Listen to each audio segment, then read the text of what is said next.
A paz do Senhor, meus amados irmãos. Bem-vindo a mais um estudo bíblico. Antes de mais nada, eu gostaria de sempre salientar para vocês que esse estudo bíblico começou lá no livro de Mateus e vocês podem acessar a esse conteúdo indo no perfil do canal, vão lá na aba playlist em estudo bíblico Mateus e estudo bíblico Marcos para que vocês tenham acesso aos demais vídeos de estudo bíblico. Amém? Deus abençoe a todos e vamos para o vídeo. Senhor, meu Deus e meu Pai, Criador dos céus e da terra, estamos mais uma vez aqui, Senhor, reunidos para compreender um pouco mais, buscar um pouco mais, saber, Senhor, a Sua palavra. Abra, Senhor, nossos olhos e ouvidos espirituais para que possamos estar entrando na Sua mensagem, compreendendo com olhos e ouvidos espirituais. Senhor, eu peço que o Senhor vá desembaraçando todo o mal, Senhor, todo o que for posto, Senhor, no nosso caminho. Vai, Senhor, tirando, vai limpando, vai livrando, para que possamos continuar seguindo, Senhor, nesse caminho que leva até a Ti, meu Pai. Oh, meu Deus, vai tirando todo empecilho, tudo que impede a gente de buscar o Senhor mais e mais a cada dia, Senhor. Seja problemas da família, seja problemas sociais, seja físico, seja econômico, Senhor. Vai tirando, Senhor, do nosso caminho todo o mal, para que nada, Senhor, e nem ninguém impeça que a gente esteja cada dia mais buscando ao Senhor e entregando, Senhor, esses momentos, a nossa vida para Ti, e que toda a honra e toda a glória sejam dados a Ti, meu Deus. Amém. Em nome do Pai, do Filho e do Espírito Santo. A paz do Senhor, meus amados irmãos, tudo bem com vocês? No vídeo de hoje veremos Marcos capítulo 3, dos versículos de 20 a 30, que fala sobre a blasfêmia dos escribas. Se vocês quiserem um pouco mais, uma leitura complementar, leiam Lucas capítulo 11, dos versículos de 14 a 23, e vocês também podem ver o estudo bíblico em Mateus, no capítulo 12, dos versículos de 22 a 32, aqui no canal. Amém? Se vocês não quiserem, vocês também podem estar lendo, né? Na Bíblia de vocês, Mateus capítulo 12, os versículos de 22 a 32. Amém? Marcos capítulo 3, versículo 20 diz assim: E foram para uma casa, e afluiu outra vez a multidão, de tal maneira que nem sequer podiam comer pão. Né? Então, o Senhor Jesus e os seus discípulos foram para uma casa e novamente a multidão os seguiu. Né? De tal maneira que a multidão estava ali querendo, né, falar com o Senhor Jesus, tocar o Senhor Jesus, ouvir o Senhor Jesus, que eles não tinham nem o quê? Eles não tinham tempo, né? Tinham tempo para o quê? Comer pão, de tal maneira que nem sequer podiam comer pão. Versículo 21. E, quando os seus parentes ouviram isso, saíram para o prender, porque diziam: está fora de si. Amém? Versículo 22. E os escribas que tinham descido de Jerusalém diziam: tem Beelzebu, e pelo príncipe dos demônios expulsa os demônios. Então, aqui nesse momento, amados, esses escribas, né, os mestres da lei, começaram a falar que tinha um espírito maligno, né, no Senhor Jesus. Tem Beelzebu, e pelo príncipe dos demônios expulsa os demônios. Então, falando que o Senhor Jesus tinha poder para expulsar demônios, né, pelo poder do príncipe dos demônios. Em Mateus 9:34 fala assim: mas os fariseus diziam: o chefe dos demônios é quem dá a esse homem poder para expulsar demônios. Em Mateus 10:25, portanto, o aluno deve ficar satisfeito em ser como seu professor e o empregado em ser como seu patrão. Se o chefe da família é chamado de Beelzebu, então as pessoas dessa família serão xingadas de nomes piores ainda, né? Então, se o chefe da família, né, o cabeça da igreja, o nosso Senhor Jesus, foi chamado dessa forma, Quem dirá nós, né, que somos membros da família, mas somos o quê? Estamos abaixo, né? Então, se o Senhor Jesus foi tratado desta forma, com esse desrespeito, imagine o que vai acontecer com a gente, né? Então, às vezes, na nossa caminhada com Cristo, a gente pode ouvir muitas coisas das outras pessoas e nos entristecer. Mas a gente tem que fazer o quê? Que nem os apóstolos. Glorificar, louvar o santo nome de Deus. Por quê? Porque Deus nos achou digno para padecer, para sofrer essas coisas por sermos cristãos, por sermos de Deus, entende? Então, quando se levanta alguém contra nós por sermos cristãos, eles não estão se levantando contra Thaís, contra o José, contra a Maria, contra o Pedro, não. Eles estão se levantando pelo que nós somos, por quem nós servimos. Então, nós somos, até mesmo nesses momentos de aflição, nós somos agraciados. Por o quê? Por Deus permitir que sejamos, né, seus filhos, seus servos. Amém? Versículo 23. E chamando-os a si, disse-lhes por parábolas, né? O Senhor Jesus chamando, né? Chamando-os a si, para chegar a perto do Senhor Jesus, e disse em parábolas, né? Como pode Satanás expulsar Satanás? Né? O Senhor Jesus fez essa pergunta. Versículo 24. Se um reino se dividir contra si mesmo, tal reino não pode subsistir, né? Imagina você está num país e esse país começa a lutar, ter guerra civil, né? A gente entende como guerra civil. Então, as pessoas desse próprio país se levantam em guerra contra as pessoas do seu próprio país, contra os seus compatriotas, né?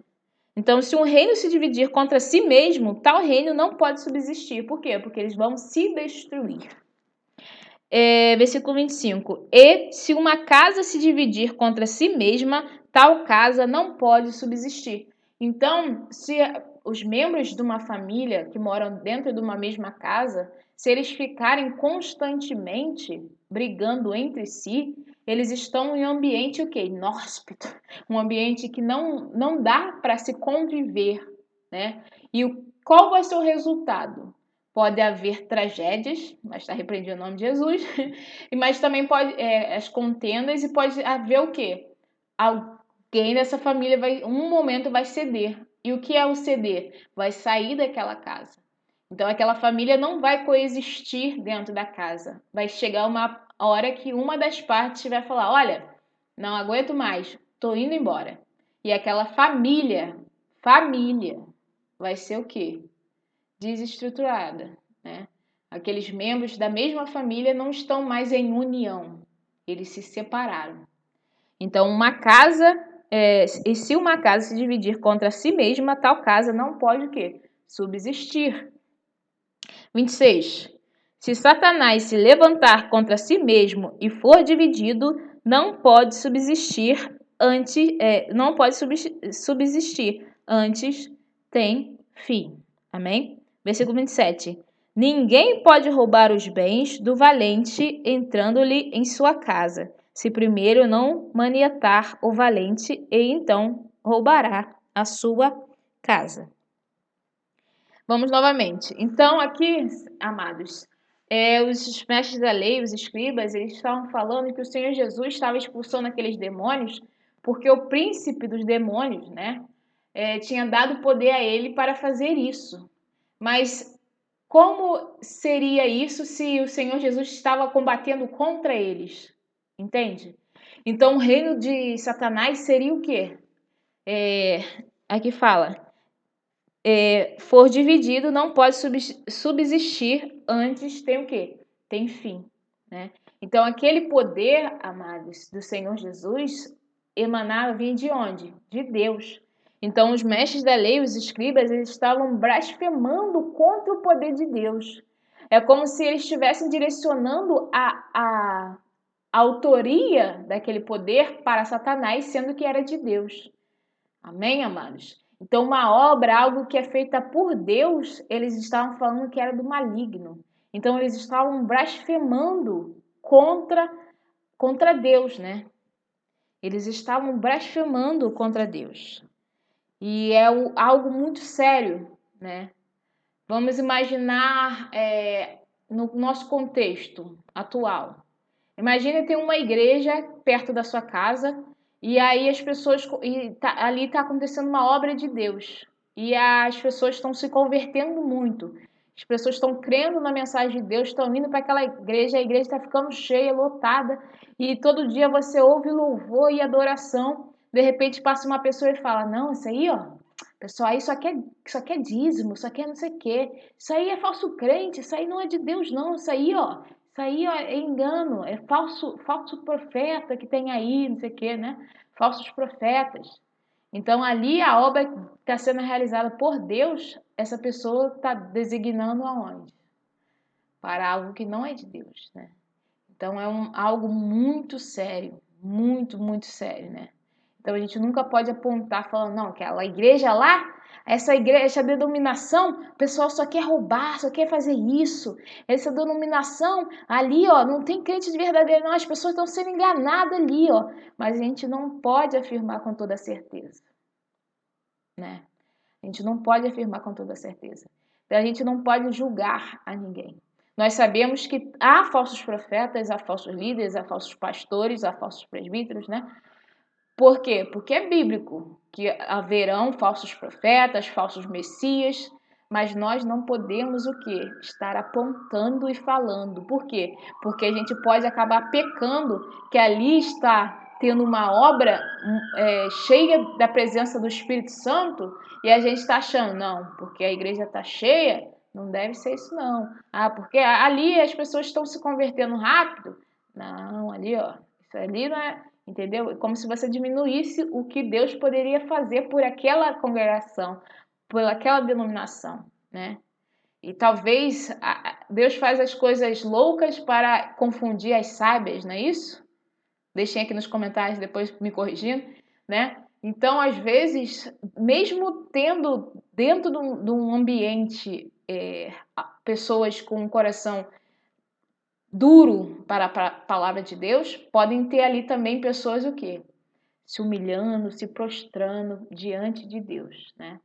Estão ali buscando verdadeiramente ter um coração sincero para com Deus, pela obra de Deus, né? Então a gente não pode generalizar, não, porque aquela congregação ali, aquela denominação ali, eles são isso. Não, nós devemos ter muito cuidado, muito temor com o que a gente fala, com o que a gente expressa. Tem muita gente hoje em dia, né, que acha, não, porque eu sou uma pessoa sincera, eu sou verdadeira. Só que usa da sua sinceridade, da sua verdade para ferir o outro. Muitas das vezes abre a boca para falar, não, eu falo mesmo o que eu penso, mas aquele falar, aquele agir, não está trazendo proveito nenhum para outra pessoa. Pelo contrário, só está entristecendo a pessoa que já está entristecida.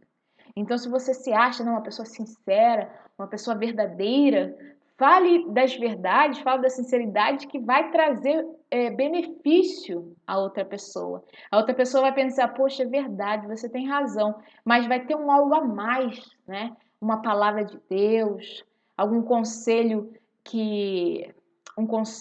para melhorar, algum versículo da Bíblia que fala exatamente da condição da pessoa, que fala, olha, persevera, apesar dessas coisas aqui, persevera. Não, mas as pessoas querem ser só verdadeira e sincera e falar só o que magoa, o que machuca, né? A nossa boca, a gente pode abrir a boca para abençoar as pessoas, mas também para o quê? Para trazer maldição, né? Mas fazer o quê? A boca a boca fala que o coração está cheio, não é mesmo? Para não fugirmos muito daqui, né? Então é isso, eles estavam blasfemando contra o Senhor Jesus, por quê? Porque eles falavam que o Senhor Jesus estava o quê? Com o poder, né? Do príncipe dos demônios, expulsando demônios. E o Senhor Jesus falou por meio de parábolas. Como pode Satanás expulsar Satanás? Se um reino se dividir contra si mesmo, tal reino não pode subsistir. E se uma casa se dividir contra si mesma, tal casa não pode subsistir. Se Satanás se levantar contra si mesmo e for dividido, não pode subsistir, antes tem fim. Amém, amados? Então, aqui ele está mostrando não, que aquele poder vinha aqui, de Deus. Amém? 27. Ninguém pode roubar os bens do valente entrando-lhe em sua casa, se primeiro não manietar o valente e então roubará a sua casa. Na verdade, vos digo que todos os pecados serão perdoados aos filhos dos homens e toda sorte de blasfêmias com que blasfemarem, né? Qualquer, porém, que blasfemar contra o Espírito Santo nunca obterá perdão, mas será réu do eterno juízo.